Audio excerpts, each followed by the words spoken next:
বিভিন্ন পরীক্ষা নিরীক্ষা করার জন্য হাসপাতালের কাউন্টারে রোগীরা, তবে গুরুত্বপূর্ণ অনেক পরীক্ষা করাতে পারছেন না তারা।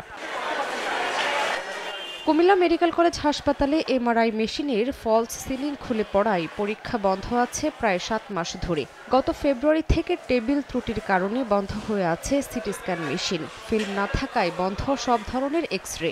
সাপ্লাই ফিল্ম নেই, এই জন্য আমাদের এক্স-রে করা আপাতত বন্ধ আছে। মেশিনের ওই টেবিল যে আছে, পেশেন্ট যেখানে তোলা হয় ওইটা মুভমেন্ট না হলে কোনো সিটি স্ক্যান করা যায় না।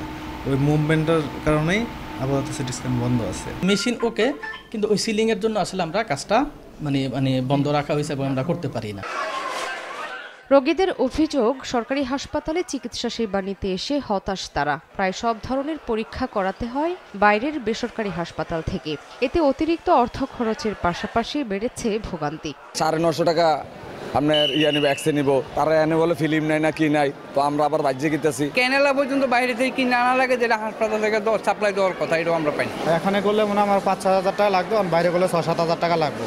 তবে এ নিয়ে আমলাতান্ত্রিক জটিলতাকে দুষছেন হাসপাতালের পরিচালক। সবকিছু তো ডাইরেক্টরের হাতে না, মানে ইকোনমিক্স ওভারেনিটি কিংবা অ্যাডমিনিস্ট্রেটিভ এগুলো, যেমন আপনি যেটা বললেন এমআরআই কিংবা সিটি স্ক্যান, এগুলো তো সব ঢাকা থেকে কন্ট্রোল হয়, এখানে তো আমার কিছু ব্যবস্থা।